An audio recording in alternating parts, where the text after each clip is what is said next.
for most young people, you really don't have any place to get a solid personal financial understanding or really like learn this stuff. There's no place that you learn it unless you have parents that know this stuff. I am focused on kind of contributing to that tide of just providing solid financial information to people. You're listening to Ecomonics, a Debutify podcast, your resource for one-of-a-kind insights into the world of e-commerce and business in the modern age. This is Joseph. I'll be presenting a wealth of industry knowledge from interviews with successful business people and our own state-of-the-art research. Your time is valuable, so let's go.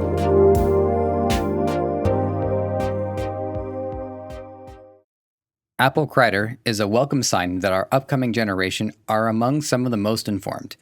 In the online age, Apple has learned how to take command of his future, using the tools at all of our disposal. Even if you don't have a business yet, just passing through, there's some actionable information here that anyone with a vested interest in their own money can put into practice. Apple Crider, it's good to have you here. Thank you for being on Ecomonics. How's it going? How you doing, man? I'm doing well. It's a pleasure to be speaking with you. How are you?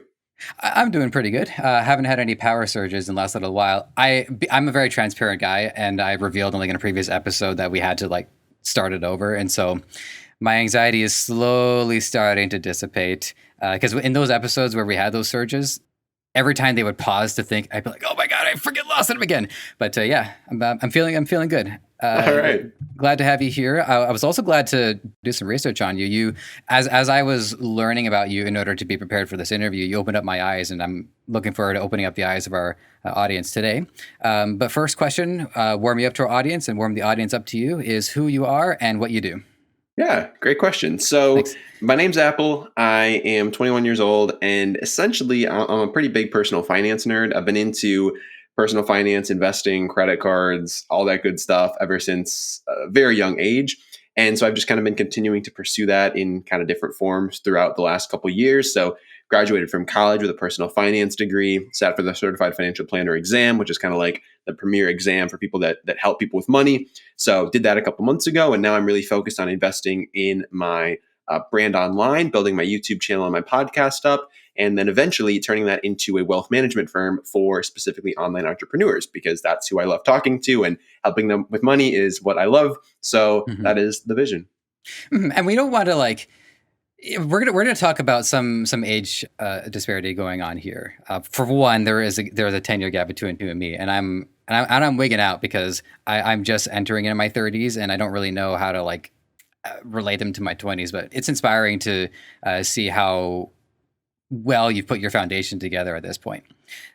So the first part of this that I want to talk about, this is the overarching theme, is the disconnect between finance and the young. Like I said, I'm 31 years old now, and I have an overall grasp of my finances. I've got my, I got my savings, got putting money away, putting it here or there. So I'm doing all right. I had a bank account when I was a kid. I won it in a game of bingo. Our school, we had bingos. I wanted the Transformer. I got a savings account. I did not understand how a savings account worked until I was 25 years old. Until then, I thought the whole point of a savings account was to just put your money in a vault so you don't get robbed, versus putting it under the bed. I didn't know what interest was. I didn't know about the relation between savings and taxes and retirement themes. And man, do I wish I knew this stuff sooner. So what's being done by you and in your circles to improve financial knowledge for coming generations? Yeah, those are all very important points that you brought up. And I think that for most young people, you really don't have any place to get a solid personal financial understanding or really learn this stuff. There's no place that you learn it unless you have parents that know this stuff. But most people, the habits they're getting from their parents aren't all that great, if they're getting any. Most parents just don't even want to talk about this stuff. It's kind of taboo. So most people come in with absolutely nothing, and then they get thrown into either college or the real world, and they're like, I have no idea what to do. I'm getting this money now. I don't know what to do with it. How do I save it? How do I prepare for the future? And so there was really not a lot going on in the space of educating people other than these salespeople essentially that were calling themselves financial advisors trying to sell you life insurance. So like I really and now there's this community of people online, whether it's bloggers, YouTubers, podcasters, that are kind of filling in this gap and giving young people this financial basis to go off of and kind of prepare people to make wise financial decisions. So I am focused on kind of contributing to that tide of just providing solid financial information to people that they're not going to learn in school. They're not going to learn from their parents unless they're in the upper echelons of society anyway. So my focus is on providing that to people who actively seek it, because one thing about learning stuff online is like you have to actively seek this stuff out, which is still a pretty big con in my view. Like there's no way for just society as a whole to learn this stuff without actively seeking it out. So for now I'm only providing content to people that choose to seek it out, but over time hopefully I'm able to make a bigger difference and kind of impact people, even the ones that aren't actively thinking about this stuff. There's a couple of points that I want to raise too, and one of them is about and again, this is coming back to a disconnect between people in these age brackets and finances. And I remember being what was I, 23, 24, when there was the Occupy Wall Street movement, and I remember paid a visit to it.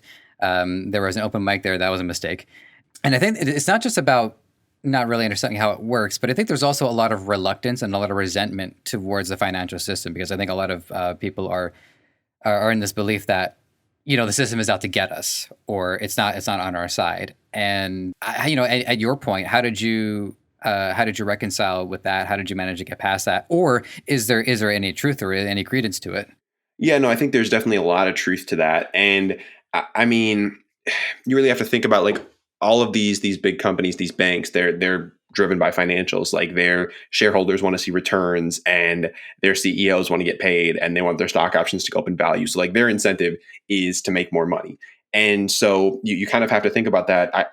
In any interaction that you're going into with any company, with any individual, you have to think about where their incentives are at. So when you're going into these relationships with banks, like you have to realize like their business model is to turn you into dollar signs. So you have to keep that stuff in mind. But at the same time, there's this balance between you have to make smart financial decisions for yourself, and then you have to balance your social conscience of like, am I just feeding this machine that's just like tearing society apart? So like it's tough, and like there's no right answer, like it really comes down to each individual, like what kind of things are you willing to support. But I think realizing that we do get to like vote with our dollars per se, and like really decide like, okay, I'm putting my money with this institution, I might get a lower return on that money, but at the same time it's for a cause that I support. So as investors, as individuals, we have to think about these and make these decisions. And sometimes it's a balance between the economics of it and just your conscience and your like how important these issues are to you. And I've touched on this theme before about greed and ethics and trying to be a compassionate hero in dark times. And it's not just money. It really happens all over. It's the idea of buying an iPhone, knowing the manufacturing that goes into it. It's no secret. Everybody knows it, Yeah. because and plenty of people buy it. I mean, I don't have an iPhone. I have a Samsung, but I don't think the Samsung manufacturing is that far off.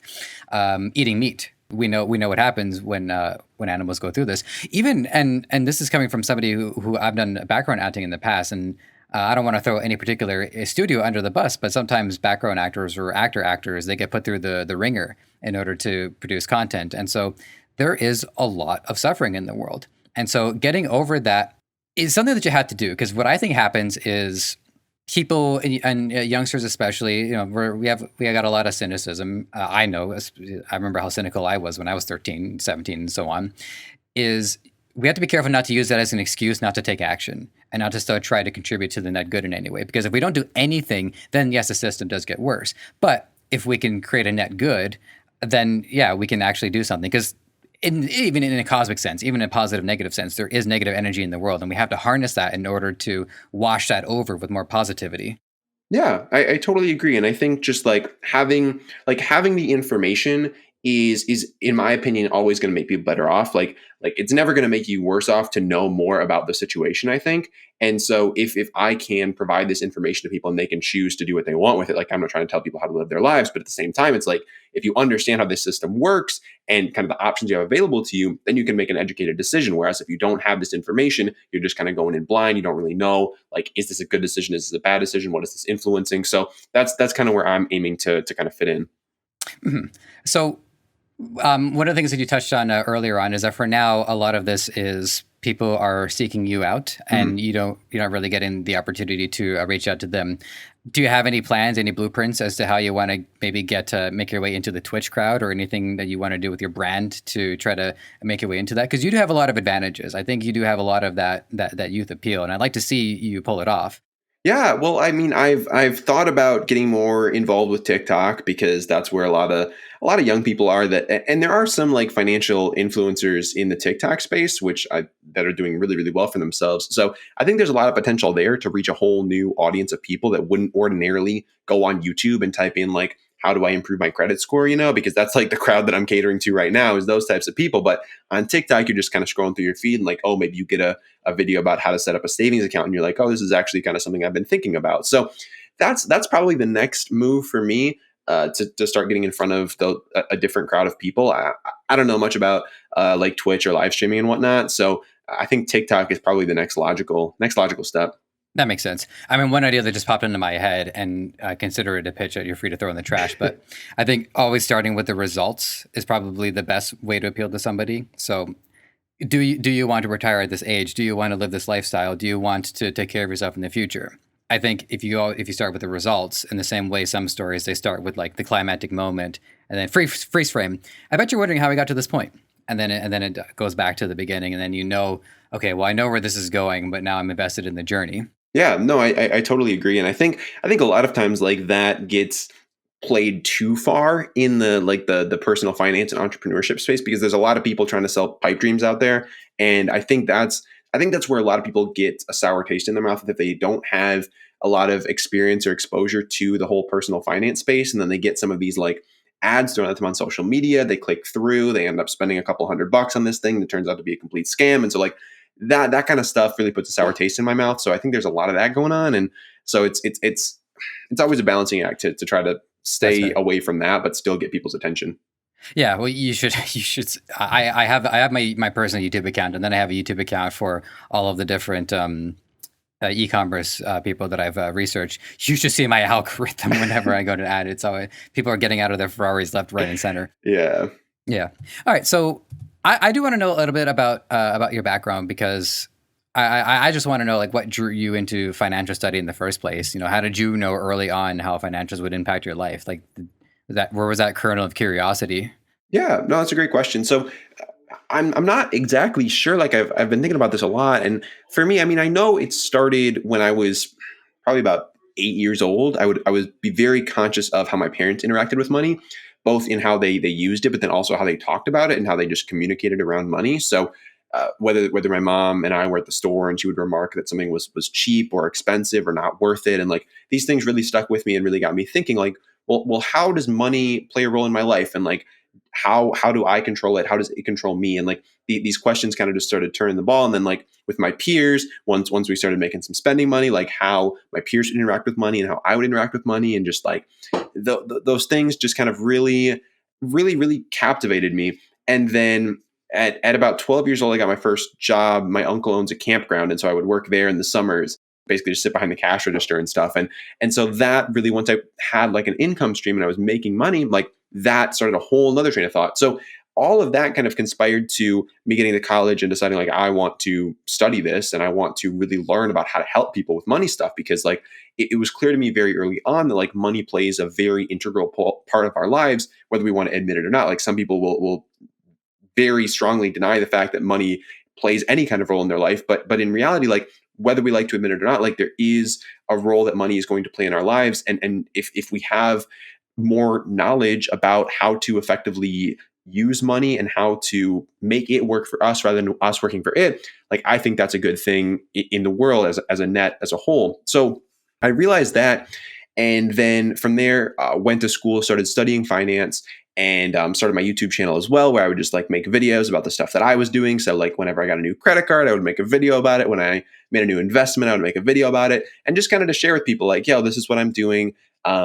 Feel free to like do something similar if you want to, or if you think this is a terrible idea, let me know. And so it was just a way for me to kind of have a creative outlet, but at the same time, just talk about stuff that I really cared about and share this information with other young people that weren't necessarily getting it elsewhere. So that's kind of where it started. It was really just in my tendency to observe, which I really have a very strong tendency to observe things and people and how the world works around me. So it all really stemmed from that.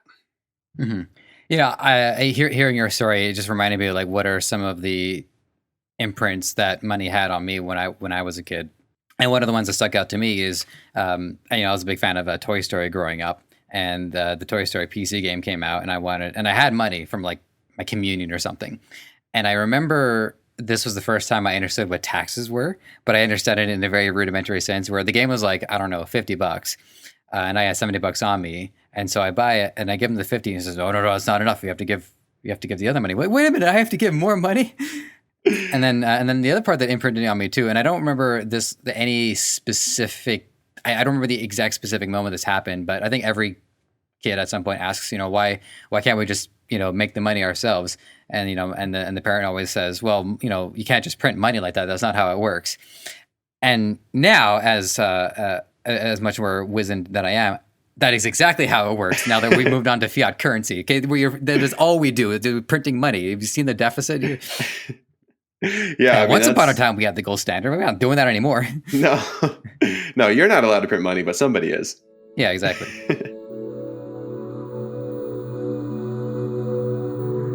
We have a lot of drop shipping experts, and they teach their pupils how to do it, and they get to see the results pretty right away. Or like, hey, in 3 months, I was able to pull this off, and happy times were made.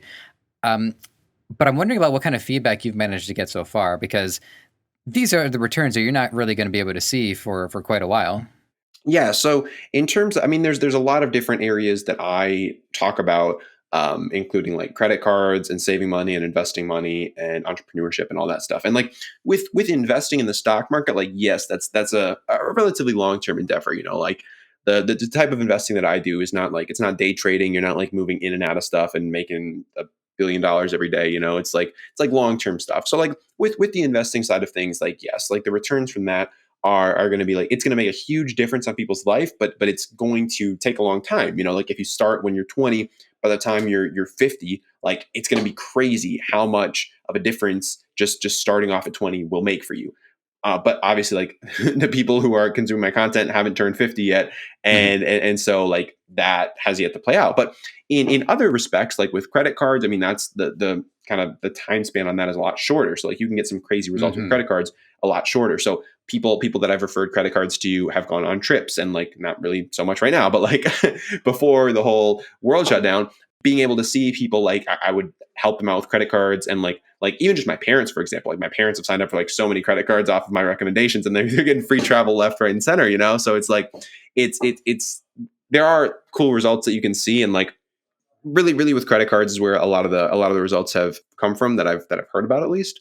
But yeah, it's with the investing, it's definitely a lot longer of a time horizon. That's a good point though, because you can see short returns on a credit card, which is an investment in of itself. And this was the next question that I had chambered for you. Like one of my friends, he's a major stickler, and he loves accumulating different credit cards. And he every time he has a purchase, it's like a game of poker where he can pull out like 5 different cards and figure out which play he wants to make.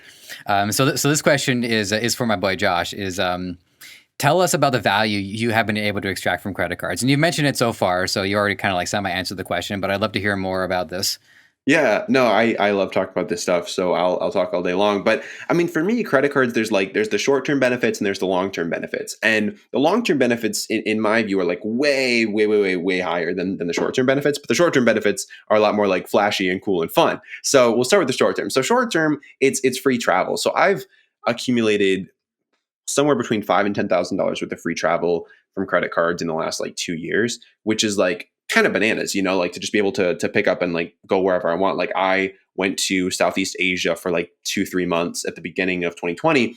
and that was off free travel. I spent like $20 on my plane ticket, maybe, and the rest was all points. And then I didn't really spend much money while I was there because I just had points to spend on everything. So like, it's crazy when you start accumulating these credit card points, and it's dangerous too. So I I like to kind of preface anytime I talk about credit cards by just like letting people know, like, it's really easy to get messed up with credit cards. Like the average American carries $6,000 in credit card debt at like a 20% interest rate. That's like hundreds of dollars a year that's going straight to the bank, just for the privilege of buying your iPhone early, you know? So like, if you're using credit cards in that respect, I would firmly advise you to go check out Dave Ramsey. He'll tell you all about why credit cards are evil and why you should cut them up. So if that's the camp you're in, I wouldn't mess with credit cards. But if you are in a place where you have money to meet your basic everyday expenses and you are looking for a way to start gaining some free travel from the money that you're already spending, that's where I think credit cards can come into play. And I think you have to be very responsible with these things, because if you carry a balance on them, if you don't pay them off in full every single month, that's when the banks win, you know. But if you pay them off in full every single month, that's when you can win, because that's when you can start accumulating these points and these miles and travel places for free. So that's the short-term side of things. It's like you get the cards, you put your normal spending on them, you pay them off, and you accumulate thousands of dollars in free travel. So that's the short term. Long term, though, that's where like you get the most bang for your buck. And like, when I'm thinking about long term, it's about building your credit score and then using your credit score to do cool things. So in the future, I definitely want to buy property and own real estate, whether it's like a house for myself, or maybe it's a multifamily unit, or maybe it's whatever, some kind of real estate, you know, like Mhm. it's something that I want to do with my life. And so when you have a higher credit score, you get a lower interest rate on your loans. And the average American pays about $280,000 in mortgage interest throughout their life, which is a crazy number. Like most people hear 200, that's over $250,000 that you're paying just to the bank, just for the privilege of borrowing money to buy a piece of property, which is probably going to be your primary residence. So that's absolutely mind-boggling. And so having a higher credit score will lower your interest rate and dramatically lower that $280,000 to something that might sound a lot more reasonable. So that's kind of the big benefit that I see, and that's how building your credit early on can save you like over 100 grand throughout the course of your life, which is crazy, you know, like 100 grand. That's a lot of money for a lot of people. So if you could really establish that credit early on, that's where you're going to see the most bang for your buck, especially if you do want to buy real estate or borrow money from people. Like having a high credit score is a very important thing. And so if you can start that early on, because a lot of having a good credit score is starting early on and just like having a solid history for years and years and years. And so, I mean, the earlier you start, the earlier you get that history built up. So that's the main thing that I would say. And like, I think most people would do well to just sign up for a very small credit card, you know, just apply for one from your local credit union, your local bank, whatever. Put like your groceries on it every single month, pay it off in full, and just start building up that credit score, you know, because over time it's going to be very useful to you, even if you don't really need it right now. And you're going to thank yourself for it probably in the long run. But if you're getting into debt, then I would say get rid of the credit card, chop it up, get rid of it, and just don't even mess with it. Yeah, exactly. So this is great because it touches on, you know, the purpose of credit in the first place, and you know we opined earlier about the about fiat currency and deficit. So you raise a lot of good points there, and my personal interpretation of credit and, you know, even the deficit, which we joked about earlier, is that it's all a trust based system. Is the premium is, I know I'm going to pay this off, but I want it, or in some people's cases they need it sooner. And that's how I've always managed to make peace with fiat currency and the way it spends, because fiat currency is, well, it's just as it's an energy based thing. If people put an energy into the economy and it motivates people to continue. Bitcoin is the same thing. People can check out my Bitcoin episode from earlier. And so the federal government, and it's not just the US, by the way, any fiat backed currency does this, is it continues to take a loan out on its future productivity because it knows that it's going to be able to do that. And maybe their fingers are crossed behind their back that they're going to invent some sort of quantum energy technology that will allow them to just kind of like surge past all of this. So in a bizarre way, I'm just like, you know what, just write out the debt. I don't care anymore. Just do it. But me, I'm pro credit cards. I signed up for my first credit card because I wanted to subscribe to World of Warcraft. No other way to get on that freaking game. Or, you know, I could have bought the time cards, but it's okay. I just wanted to get the credit card. And yeah, and I've been using it ever since. And I have a points-based system. I put all my transactions onto the one card. I get my points, and then I'm building up credit for Great Wolf Lodge, which for those of you who don't know is a getaway / water park, just to go on like a vacation because I love water parks. But I am blown away at how much return you got out of your credit card in order to travel, because travel ain't cheap. So like, what was the transactional history? Like, did you buy a tank? Like, how did you manage to to afford that based on what I would assume is a fairly responsible spending pattern of yours? Yeah, so no heavy machinery required. Okay, Really just my but I might everyday get one spending. anyways. Just yeah, Maybe just for fun. yeah. But yeah, so basically my how I use credit cards is at the moment I think I have about 12, maybe 13. Going to be applying for another one either later today or tomorrow. And so essentially my view with credit cards is I'm putting my everyday spending on them, and for a time, about a year, I was running a business that had a fair number of expenses. So I could funnel a lot of those expenses onto credit cards, which was great because it's more points. But even without doing that, I still would have accumulated at least like 5 grand in free travel. And so that's mostly because of the cards that I choose to apply for. So my whole MO with credit cards is so most good credit cards are going to have something called a sign up bonus, where basically if you spend a certain amount of money in the first 90 days, they're going to give you a whole big old bag full of points. And so if you can maximize on those, that's where the most bang for your buck is going to be. Because other than that, it's like you're getting 2% here and 3% there. And like that adds up over time. But like that's nothing compared to like getting a huge batch of like 50,000 points, which is worth like $500 potentially. So that's where you're going to get the most bang for your buck. And so what I'll do is I'll scope out different credit cards. I'll figure out, okay, on an average month, how much am I spending? Okay. And say it's for example, like say it's $1,000. Okay. So say in the average month I'm spending $1,000. I'm going to look for credit cards with sign up bonuses of $3,000 in 90 days or lower, because those ones I know I can meet with my normal spending.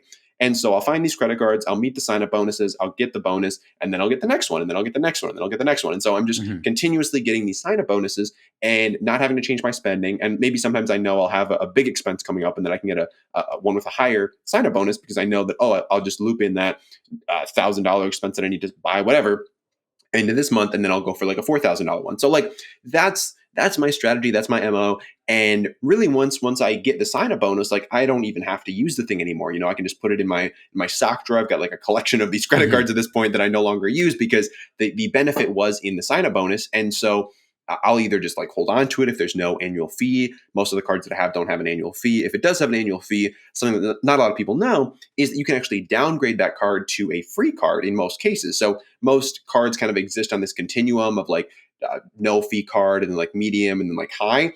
And so you can kind of upgrade and downgrade throughout these tiers with if you're working with a big bank like US Bank or Chase or American Express, they've got cards all along these tiers. And so if you have a card that has a fee, you got the sign up bonus, you no longer want the card, you can call them up and then downgrade that card to a free card and then just hold on to it. Because when you cancel a credit card, that's actually really bad for your credit score. So you Right. want to make sure that you just hold on to these things long term. Even if you don't use them, they're still working hard for you to build your credit score. So that's my MO. And that's how you can kind of accumulate a lot of points fairly quickly without having to spend bazillions of dollars on credit cards.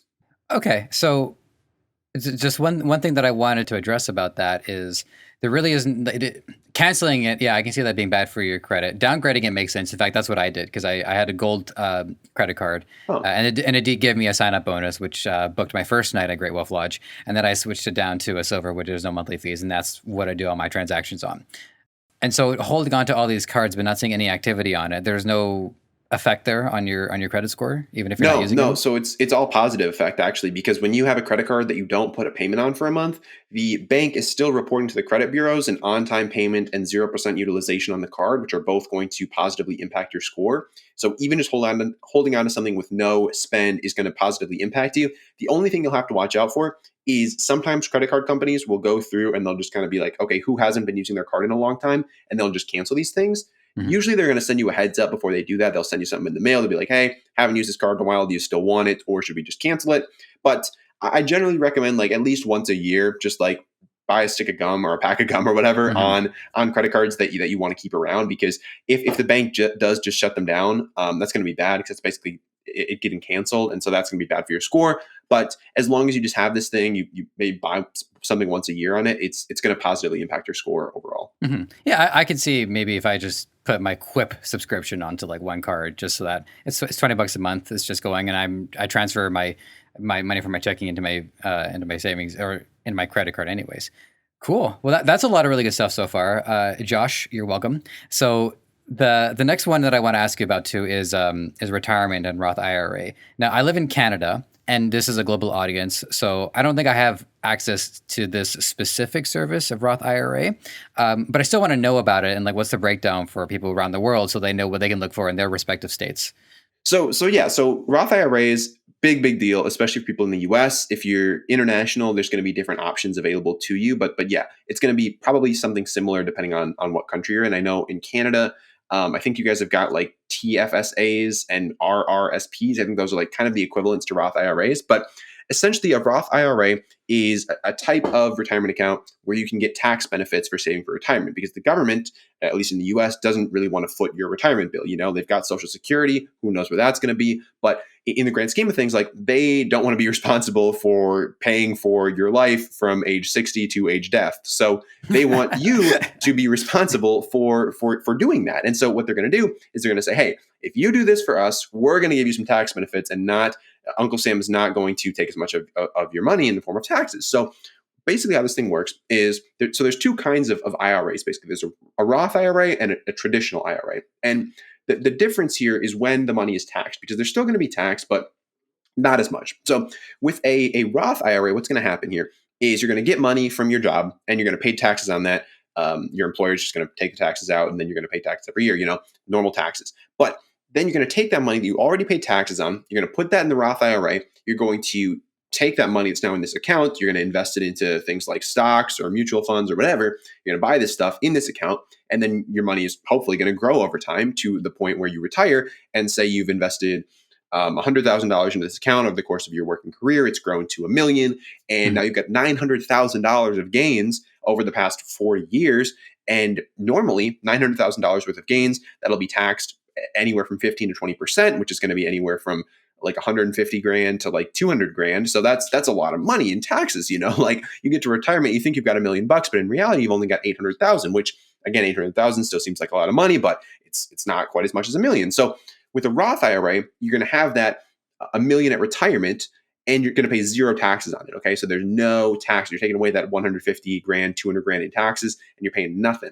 Okay. But that's only if you leave the money in the account until you retire. And in the US, they set the retirement age at 59 and a half, or who knows why. But once you turn 59 and a half, then you basically have access to this money. And there's also some additional ways that you can get access to it, whether you become disabled, you'll have access to the money, or there's a couple other ways to qualify for this. But a really important thing to keep in mind with the Roth IRA, big misconception a lot of people have, is that once you put money into the account, it's locked away. And that's not the case. Okay, you put money into the account, you can always take back the money that you put in. So if you put in $1,000 and it grows to $2,000, you can take that first $1,000 back whenever you want.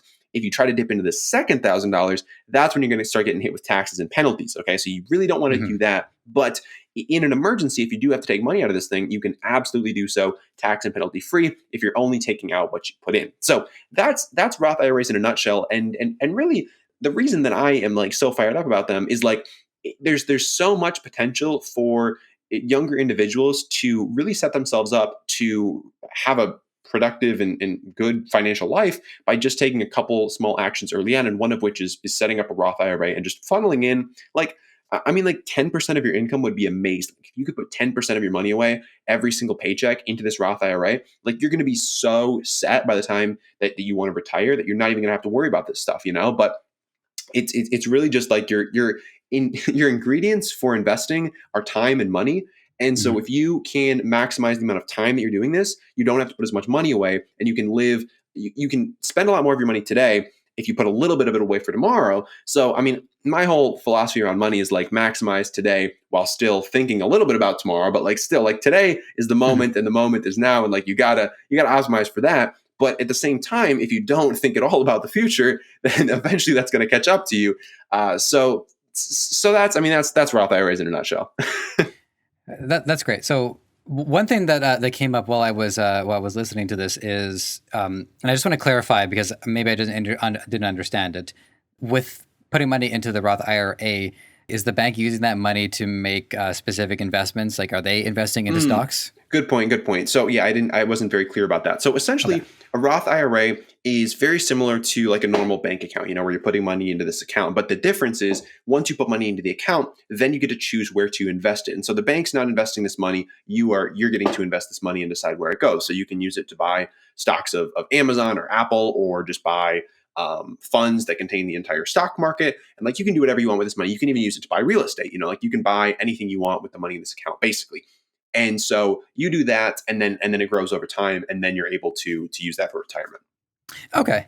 If you're not really sure about this kind of thing, I assume that advisors can guide Yeah, people and help them figure out where they want to put it. yeah, absolutely. And I always recommend talking to some kind of professional. But one thing that I'm learning more and more as I become certified and really like get deeper into the whole financial services field is there's a lot of people out there trying to sell you a lot of things that you don't need. So I Mhm. would just be very always ask a lot of questions. If you don't understand what somebody's telling you, ask them to clarify. Like, you are their client. It is your money on the line. It's your right to know what this person is trying to get you to do. So ask lots of questions and really just establish early on what this person's business model is. Are they a salesperson? Are they calling themselves an advisor, but in reality they're a salesperson? Because if they are, you want to know that. It doesn't mean you can't work with them, but it does mean, like, just know Mhm. where their incentives are at and how they're getting paid, because that's probably going to influence how they make decisions. So there's a lot of stuff to keep in mind there. And in general, I mean, if you're working with someone who is a CFP, or certified financial planner, that's like the top of the top, and like might be a little bit biased because I just took that exam.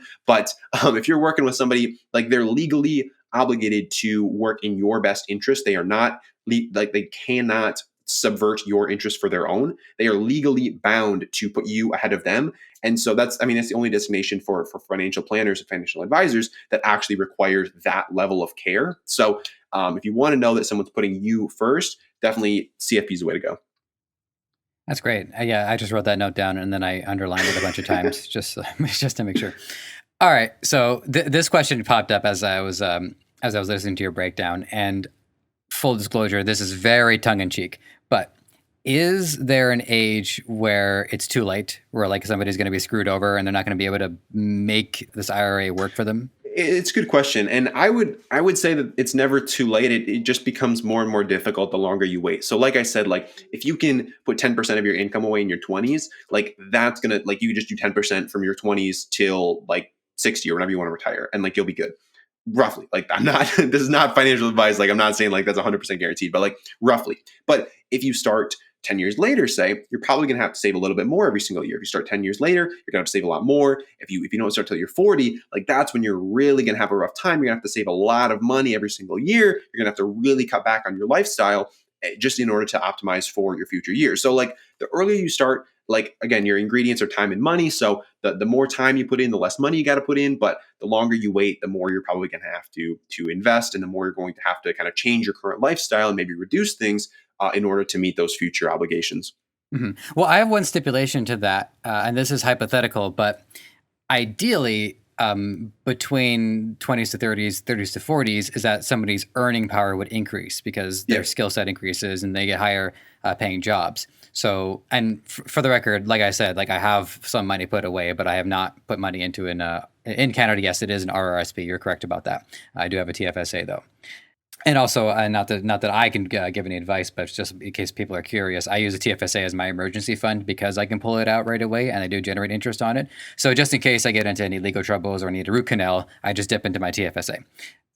It alleviates some, but not all of my anxiety. But where is the trade off between somebody in their 30s who, hypothetically, counting myself, can actually earn more money than they were earning in their 20s anyways? Yeah, I think that's a good point. Like, yeah, hopefully over time your income is going up, but in the grand scheme of things, like, if you can just, there's this whole, like, saying that you should, like, pay yourself first, and I think there's a lot of truth to that. In that, if you can just kind of like skim this amount off the top before you even like look at it, like set up like auto deposits to your, I don't even remember what it's called at this point, RSP or something.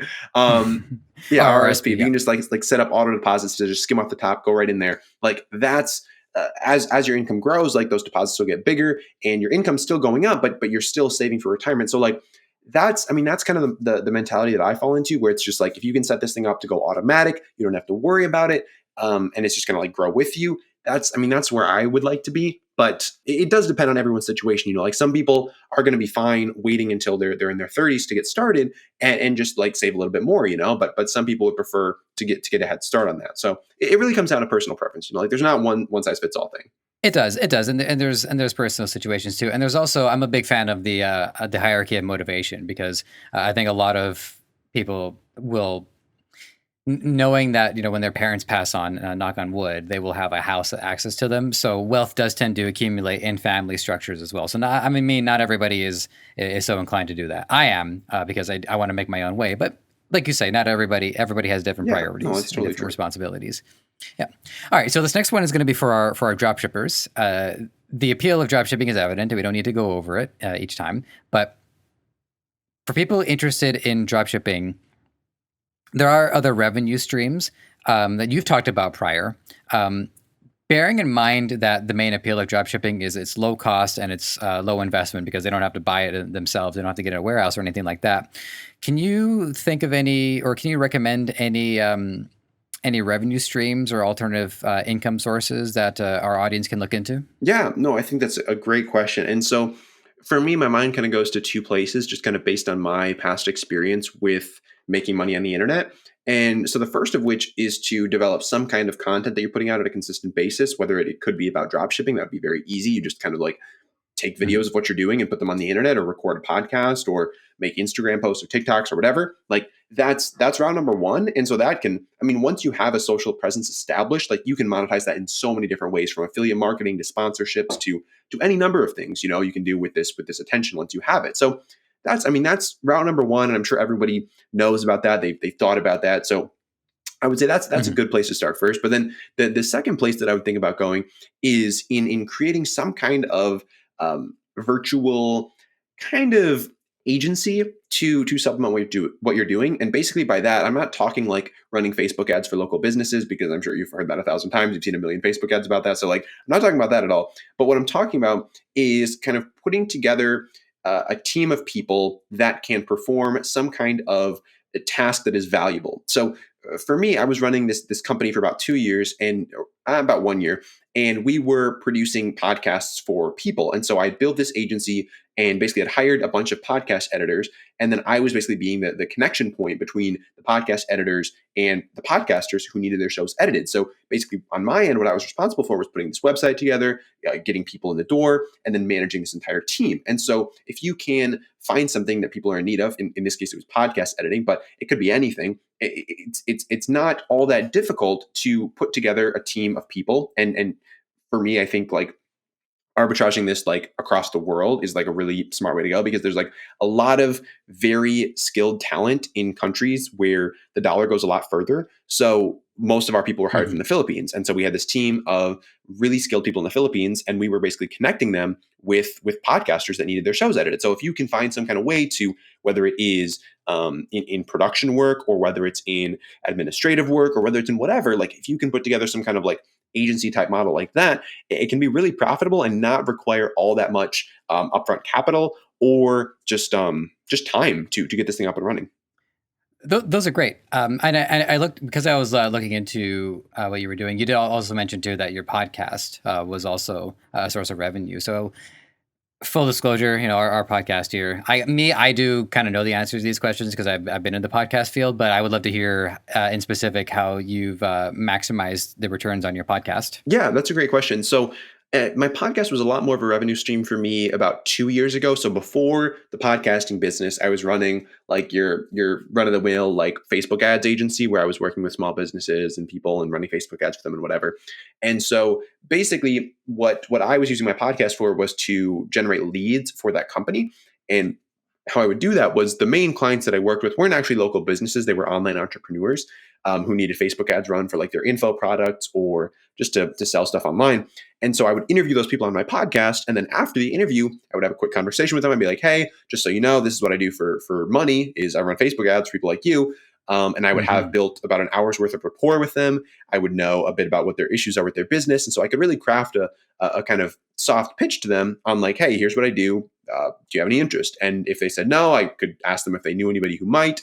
And so that was really how I was mainly monetizing my podcast, was just by interviewing the people that I wanted to work with and then doing business with them. And so that worked for a while. And then after I kind of got out of that business because I didn't really like it that much, I wasn't really monetizing my show for a while, but now I'll do some sponsorships on there from time to time, which is pretty straightforward. I'm sure if people have listened to podcasts, they've heard podcast sponsorships, but now I'll do that. And like podcast sponsorships aren't generally as lucrative as like sourcing leads for your own business, because with your own business, you keep all the money.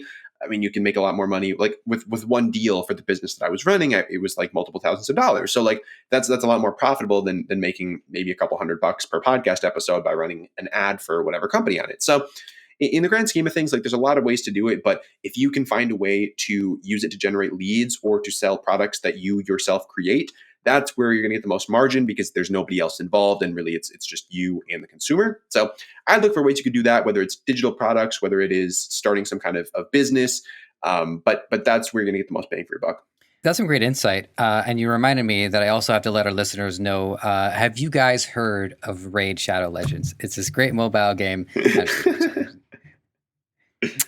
Actually, it's again because I love being transparent. We actually have, I guess I'm gonna have a soft pitch for you when our recording is up. Just like to interface with Debutify and like building a further relationship with it. So what Apple is saying here, we definitely do. So I totally back up that and then sponsors, feel free to reach out to us. The door is wide open.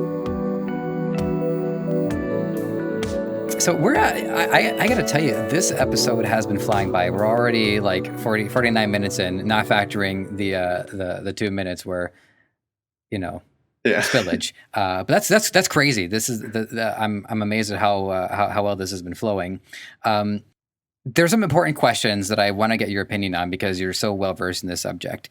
And for those of you wondering about like the sensitivity of these questions, I pre-screened them first just to make sure.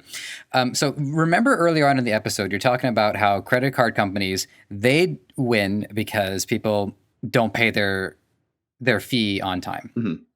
And then they accumulate interest. And then we win because, we pay it on time and we have a deck of them. And somewhere in there, I wanted to do a joke about like, you activated my trap credit card, but I'm just gonna skip that. Now, there is a concern about the overall economic health of a country. And we'll talk about the USA because although I am in Canada, I identify really as as an American more than anything. I really do love your country and I wish it well. But there is disparity in the haves and the have-nots. And some people tell you, you just got to get through high school and get a job and you'll start being on your way. But is it possible that our economic health is always going to depend on winners and losers, or can we move towards a fair and equitable system where we do have like everybody can be financially healthy? And this is, by the way, I'm just not advocating for outright addition to social programs. I'm not taking a position one way or another, but principally countries they tax people so that we can benefit everyone's welfare. But each country has different views on what you should be taxing and what those taxes should pay for. So that's a lot. Obviously, there's a lot to unpack here, but I do want to hear your overall opinions on what you would like to see in an economically healthy country. Yeah, there's definitely a lot to unpack there. So I think the current state of the world has made some things pretty clear. And so a couple of those things that I think are worth talking about is like, so during this whole pandemic, there's been millions of people getting laid off. There's been tons of jobs getting lost. But at the same time, the stock market's been flying, like for the most part, stock market's going higher and higher and higher. And so that has sent some kind of confusing indicators to people about just how the world works, and so people are saying like, oh, well, the economy is going great. Like the stock market's just going up. Like what's the problem here? And the problem is that there's millions of people who have lost their jobs. So there's this big disconnect between like the everyday individual and like the performance of the stock market.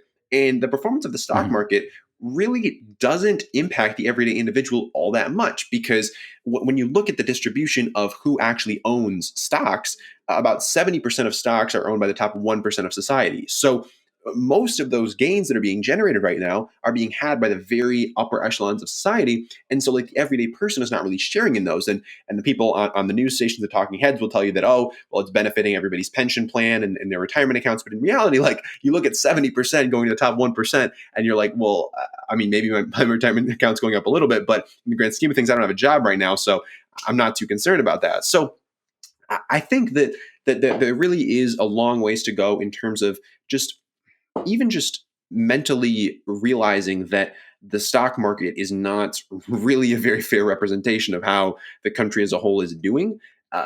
Because I mean, yeah, looking at the country right now, it's like a lot of stuff's not going very well, and yet the stock market is continuously going up. So that's I think that's a good first place to start. But in terms of like inequalities and solving that via taxes, I mean, I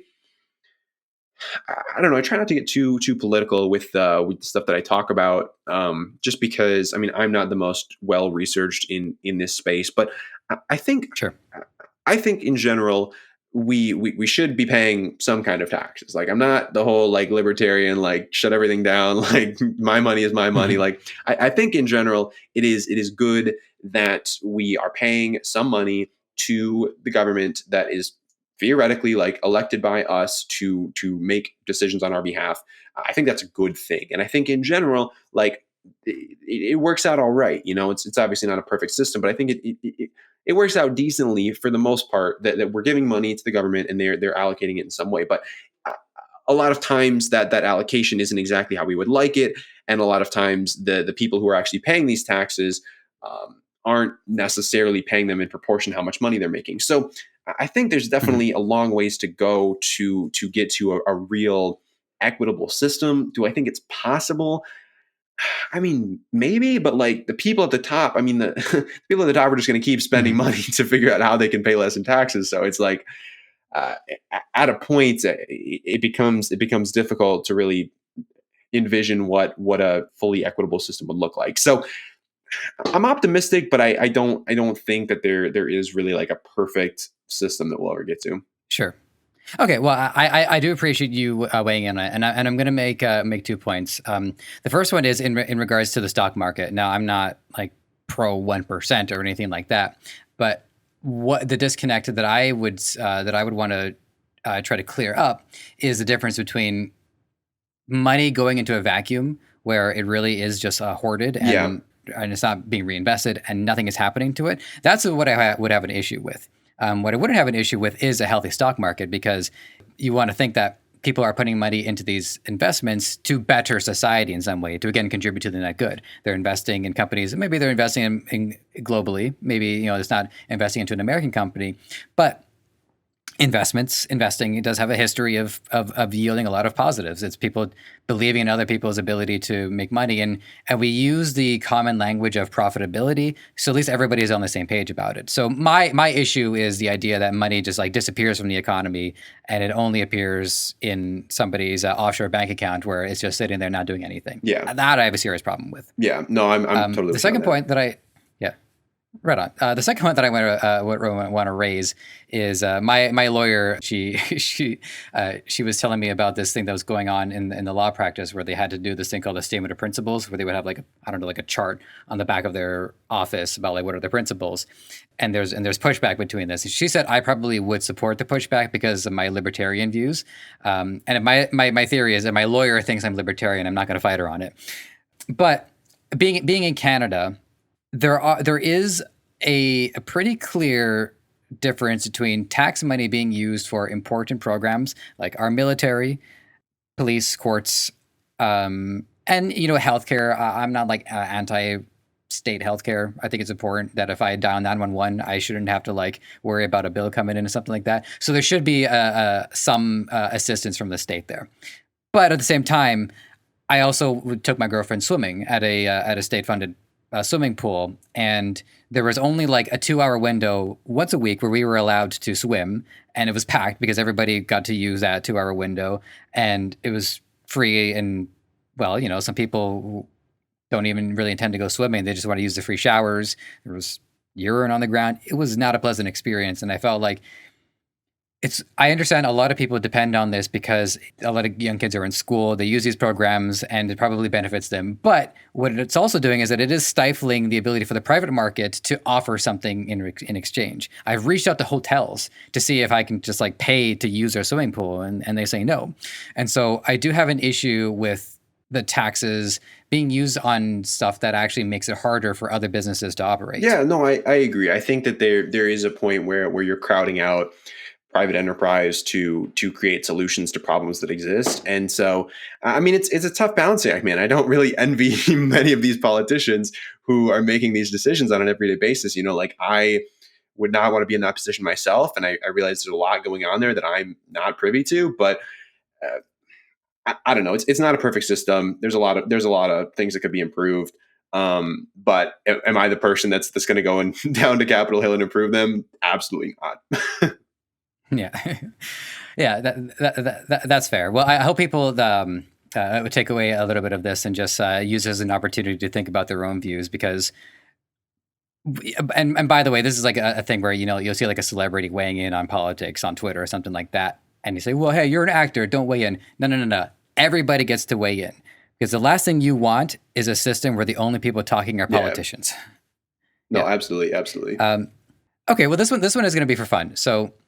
And then I'm going to give you the wrap up question. So one thing that I did at the start of my 30s was to lay out a life plan, because us millennials, I'm on like the first wave millennial, maybe second wave, and we have the luxury slash curse of possibly living to like 200 years old, and maybe we'll get blasted off into space.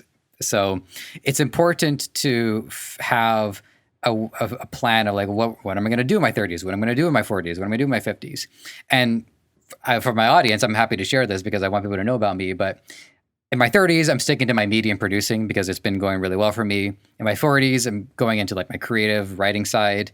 In 50s, I actually do want to get into public service. I do find it fascinating, and I'm not as much of a fan of the theater side, but I am a fan of the actual tangible, like how trying to help people in a net positive way. In my 60s, this is where I've kind of run out of ideas. My placeholder right now is to try to beat up all the bullies who picked on me in school. But again, that's a placeholder. I don't know if I'm committing to that. But I was wondering, you, at 21 years old, if you've done anything similar, if you have kind of like a vision for what you want to do when you hit 30, hit 40, hit 50, and then by 70, get blasted off into space. Well, I'll tell you, short answer is no. I am somebody who does not. I plan my I plan one day out pretty strictly, but Okay. beyond one day, it's kind of a blur. So, I mean, for context, I moved to New York like 2 or 3 days ago with maybe like two Wow. weeks of planning. Okay. So like I really do value the flexibility that I have right now with not being tied down to many things at all. So for me, I very much prefer to just like be in the now and be present and just kind of let that kind of guide where I want to go. And so I'm not looking to kind of lay out a roadmap for my life right now. I'm more so just really looking to learn more about myself, learn more about the world, and where I can potentially fit into it, and just kind of ride that. So yeah, I mean, I admire the laying out of the future, but yeah, I guess it's not really my style. That's fair. And when I was in my 20s, I didn't do it either. I think in the way our expectations for age versus life milestones, again, those expectations can be more spread out. Once upon a time, people made it to 30 and they thought it was a miracle. So I would say that I would characterize my 20s as kind of like my teens round two, where I was still trying to figure things out and try to get my place in the world. But 10 years is a long way away, and congratulations on everything you've pulled off so far. Thank you. So and another 10 years with your momentum, I hope to see it. Yeah, exactly. Awesome. So we're gonna get you out of here. If you have any parting words of wisdom, not that you haven't supplied plenty already, but if there's anything else you want to leave with the audience, I give the floor to you once more, and also let the audience know how they can reach Sure. out to you because they Yeah, should. no, I think the main thing that I want to leave people with is just like take a couple breaths and just be present for a few moments. I'm a big proponent of just like being in the moment. I think it's very easy to get caught up in life and plans and just like all this stuff that just gets you living for the future. So I think you can just take a couple moments and just like be for a bit. I mean, I think that would be a good use of time. So that's what I got for that. And then in terms of following up, I guess just search for Apple Crider anywhere you want to. I'm pretty active on YouTube. Been posting once a day for probably like a month or so. So check me out there. You can find my podcast, Young Smart Money. You can shoot me a DM on Instagram, wherever you want to. And then it's Apple, and then Crider is spelled like cider with an R in there, so Crider. And yeah, hope to hear from you guys. All right, everybody. Well, I hope you had a good time with this. I certainly did. Apple, once again, thank you for your time and for your knowledge. All right, listeners, we'll check in with you soon. Thanks for listening. You might have found this show on any number of platforms: Apple Podcasts, Spotify, Google Play, Stitcher, or right here on Debutify. Whatever the case, if you enjoyed this content and want to help us thrive, please take a few moments to leave a review on Apple Podcasts or wherever you think is best. We also want to hear from you, so whether you think you'd be a good guest or want to weigh in on anything related to our show, you can email podcast@debutify.com or connect with us on Facebook, Twitter, Instagram, and TikTok. Finally, this podcast is created by the passionate team at Debutify. If you're ready to take the plunge into e-commerce or are looking to up your game, head over to debutify.com and see how it can change your life and the lives of many through what you do next.